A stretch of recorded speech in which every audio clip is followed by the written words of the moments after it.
آپ کو معلوم ہے قرآن میں 2 دفعہ کہا گیا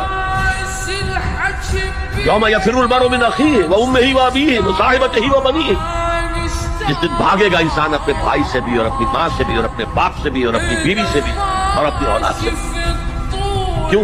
نفسی نفسی نفسی نفسی نفسی نفسی، میری اولاد کو جھونک دو، میرے ماں باپ کو جھونک دو، میری بیوی کو جھونک دو، بیوی کہے گی میرے شوہر کو جھونک مجھے، یہی نفسی نفسی دنیا میں رہے آپ کی۔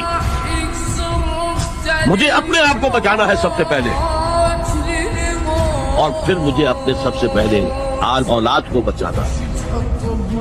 یا ایھا الذین آمنوا قوا انفسکم واہلیکم نارا، اے ایمان والو بچاؤ اپنے آپ کو اور اپنے اہل و عیال کو آگ سے۔ یہ کام ہے آپ کریں اور سمجھ لیں، نہ بیٹا کام آئے گا، نہ جورو کام آئے گی، نہ باپ کام آئے گا، نہ ماں کام آئے گا، تمہارا اپنا عمل۔ اگر تم اس راستے پر چلے، اپنی ہمت کے مطابق چلتے رہے